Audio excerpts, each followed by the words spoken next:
Hello and welcome back to our tutorial.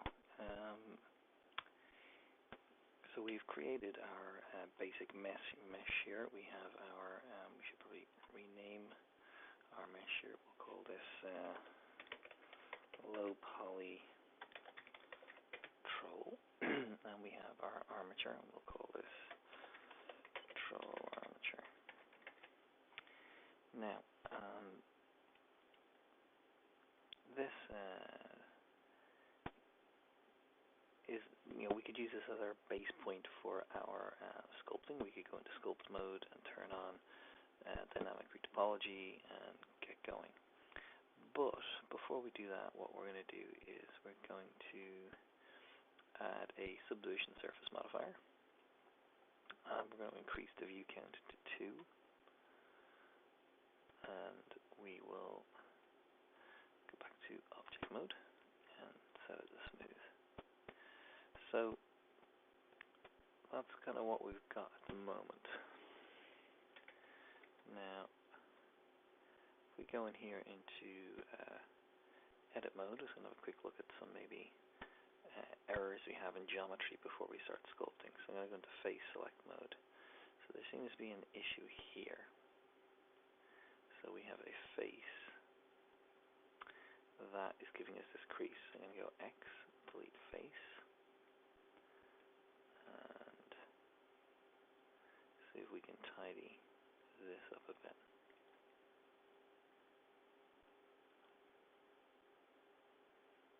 Okay, and there's an edge there I need to get rid of. So that one there. Excuse me. Oops. I delete edge. Now, I'm going to go back to vertex select mode, select all my vertices, go to tools, and remove doubles. And I've removed 16 verts. And I've been left with 2 gaps here. So I'm going to fill those gaps in. 1, 2, 3. Face, and over here. I'm not too worried in this model about having the odd triangle because we will, we have a lot to sculpt, so we'll be changing these profoundly anyway. So now the other place I might have difficulty is here at the thumb. You can see that some geometry is sunk into other geometry. So what we're going to do is let's lift it out a little bit. So I'm going to select the bottom 8 here. Might be smart actually to use the C tool, go wireframe mode. Let's see, we've got them both selected. And we're going to go G. We're going to scale them on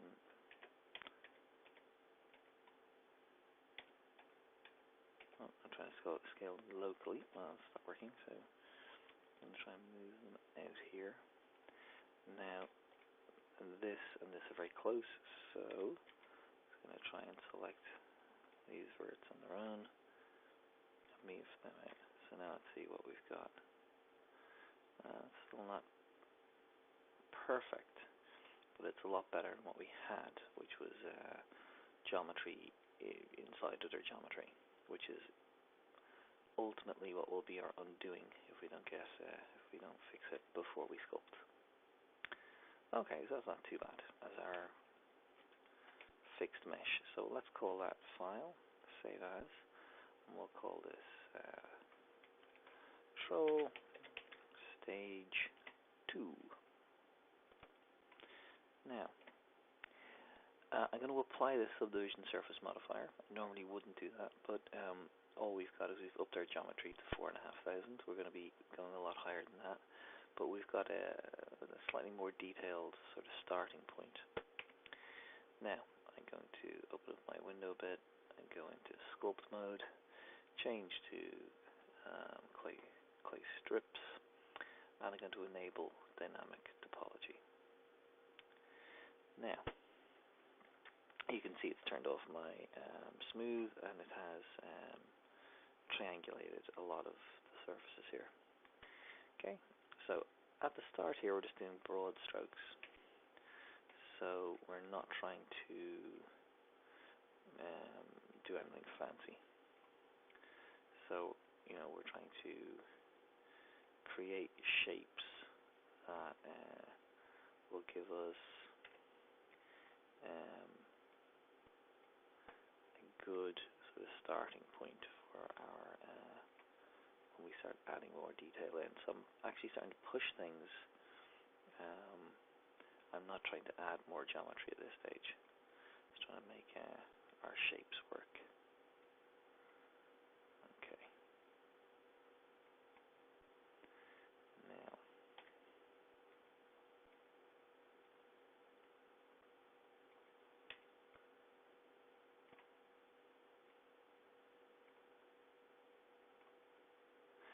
keep in mind, by default, what we have on here is our X-mirror symmetry.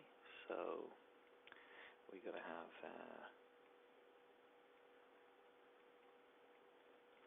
anything we do on one side will be replicated on the other. Yeah.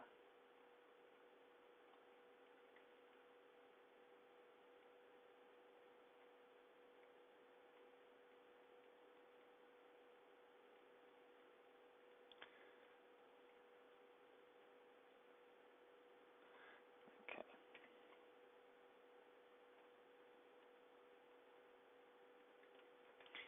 Now, so we're just going to do basic sort of amendments to our shape. And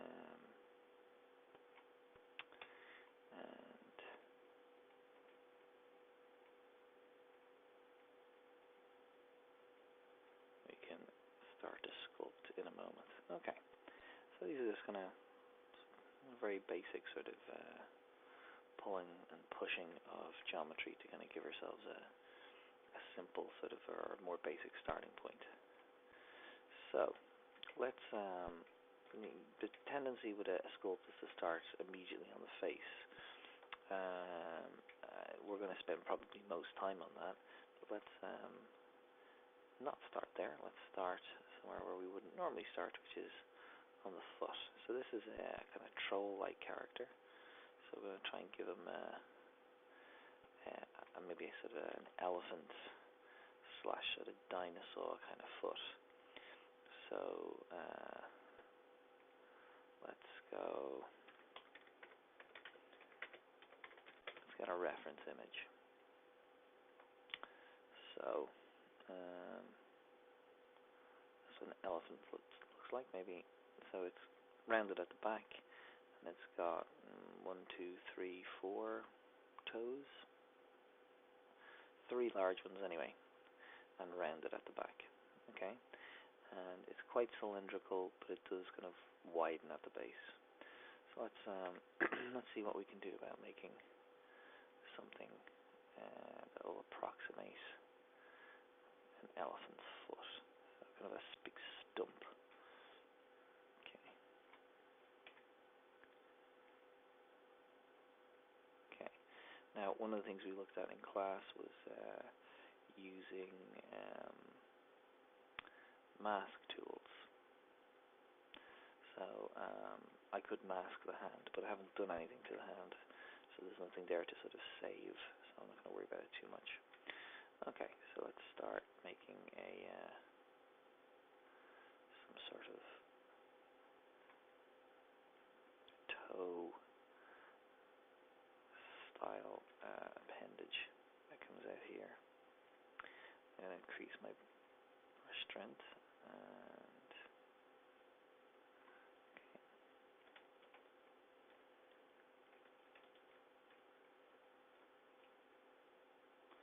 I'm going to give it a. So I'm holding down the control key here. Just going to give it a bit of an outline. Now, one of the things to remember with a character like this is that when its foot is lifted, you will see the base of the foot. So there are some times when you wouldn't sculpt or model underneath, under the model, but in this instance we would. Okay. Okay.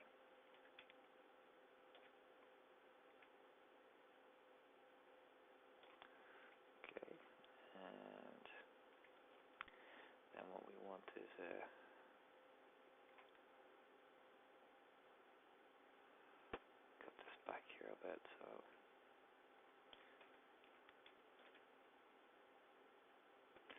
remove a little bit of volume from above there.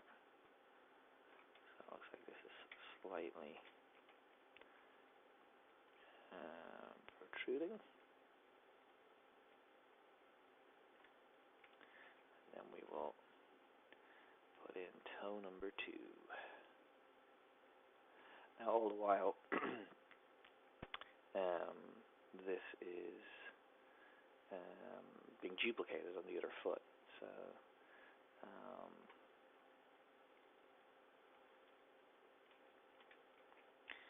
while I am doing a little bit of sculpting, it's nice to know that the software is halving the amount of work I have to do.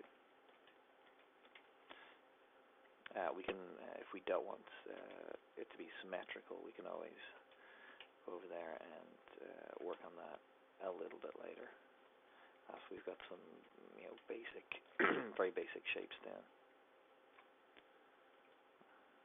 Yeah. Okay. And we want, again, kind of a raised area above the toe. And smooth that off there. Give him a bit of a lump where his knee joint is going to be, and we'll remove some volume here where the back of the leg will be. Again, we can smooth that off a bit. Now, and we will have probably a large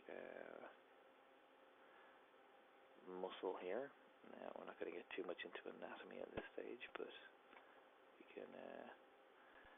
A creature this big is definitely going to have big, strong, kind of stumpy legs, capable of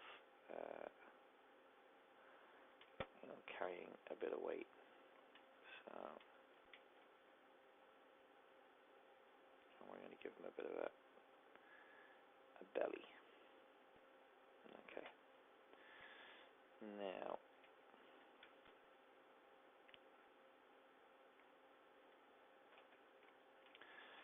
so we've got toe 1, toe 2. So let's work on toe number 3.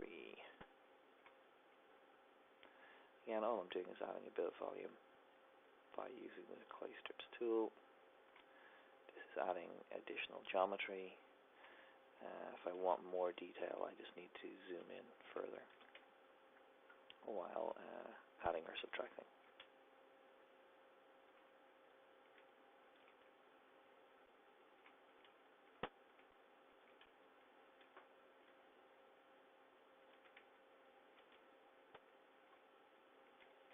Okay.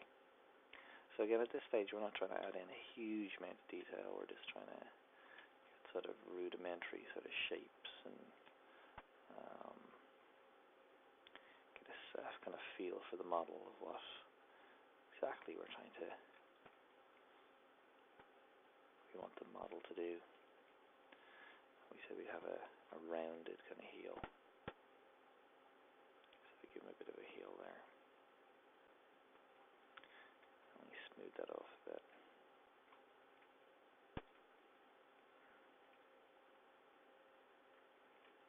Okay, so they're definitely bigger than elephant toes, but we've got that knee joint is a bit like a scarf, so we'll smooth that off a bit there, so as not to make it look too weird. Okay, so okay, it's not a standard elephant foot by any means, but it's a start. So we need to add some geometry here. And give some volume. Need to ask ourselves kind of some questions about how this creature is going to look. Are we going to have any sort of clothes or what's going to cover these areas. There's no point in spending huge amounts of time modeling something to then, retrospectively or in the future sort of make a decision that we're going to put clothes on, and therefore all of our excellent and wonderful modeling has been for naught because we're not going to use that area at all, because you're going to cover it with armor or clothes or something else. So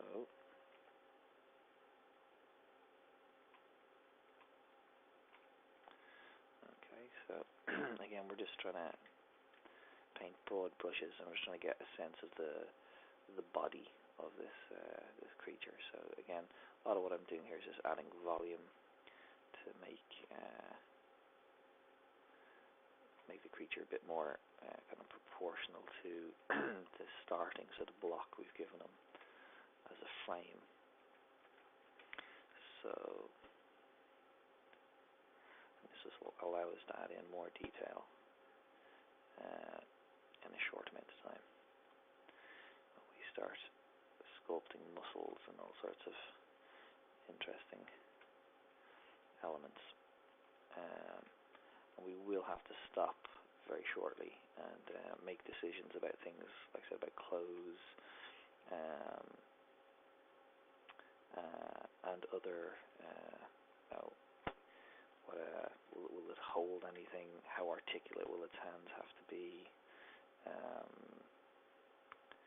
Is any of it sort of mechanized, or all those things? Just make basic decisions about sort of design decisions.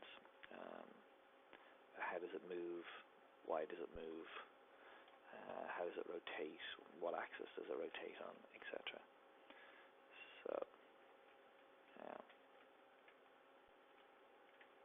now, fingers, always slightly difficult to do. You don't want to increase their size too much, but you do want to add more geometry.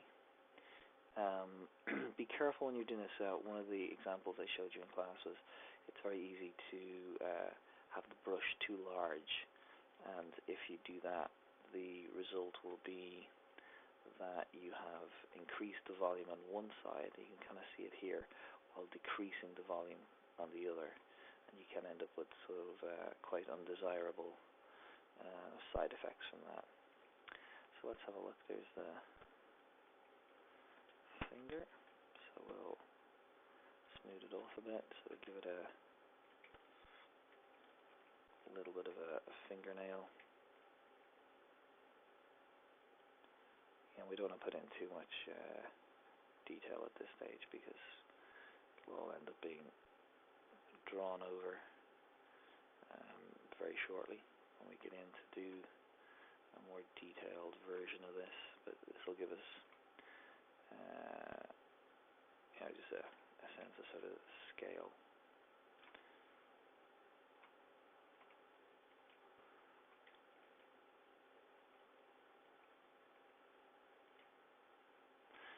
So again, just a very basic outline, and all I'm using is sort of a smooth brush and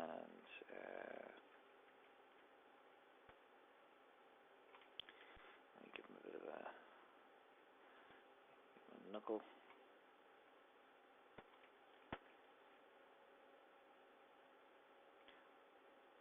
And then that would normally have volume that would stretch up into the hand anyway, so we smooth that off. I'm going to add some volume there.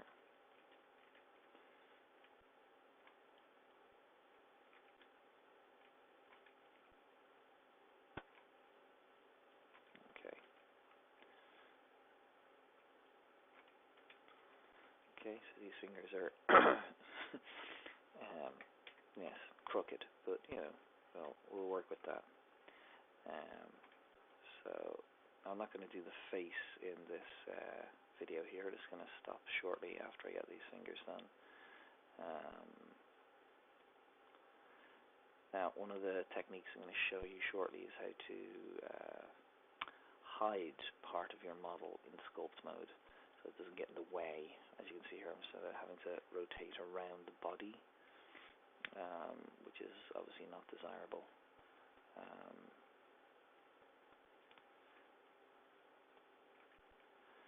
So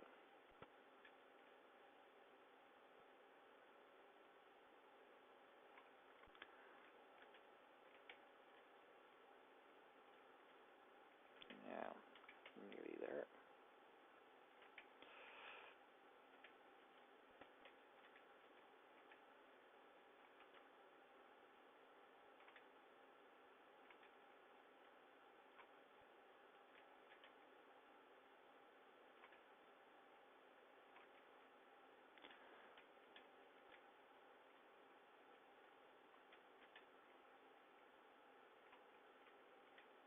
And then last but not least, our very large index finger. Comically large index finger. Okay. So again, we'll have a look at some techniques in the next video to make this a little bit easier.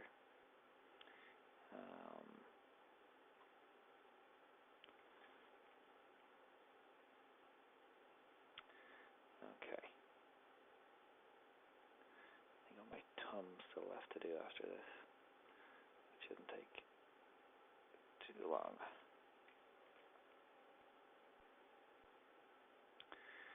Okay. Now,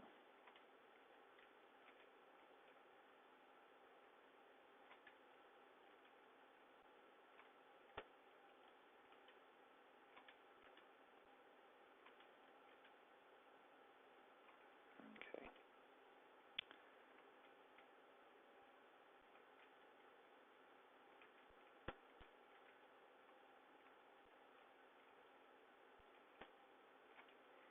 Okay. So we have this very strange hand.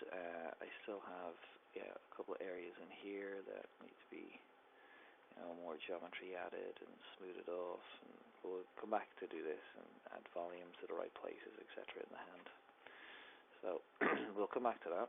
And like I said, the only thing I have left to do now is my strange, almost penile looking thumb here, so we need to add a bit of geometry to this and maybe add a bit of, make it a bit bigger. And where are we?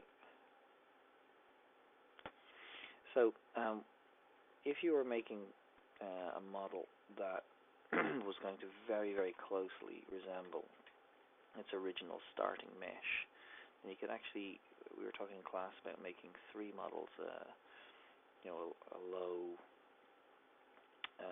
starting with our very low resolution model, then sculpting, and then returning to a low polygon model. So you could, in theory, use your original low polygon model if you weren't making a huge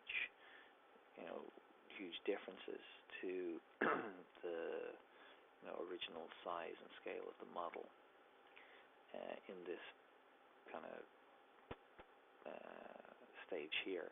But we're going to make such huge changes to this model, to its geometry and its scale and size, that we couldn't use the original to bake detail back to. So we're going to have to make a new version of this, which will bear little or no resemblance to the original base mesh that we very quickly threw together in about 5 minutes. Okay, so rather than starting on the face, we have a very quick and crude but working model that has a little bit of detail on the body, and we need to do a lot more, but we'll get there. you can see we're on the way, shall we say? Okay. So stop and save at that point there, and you can see. So this has taken 25 minutes, and we're not in a brilliant place, but not in a terrible place from our original sculpt. Although we haven't still touched our head area, but we'll come back to that. Okay, that's enough for now.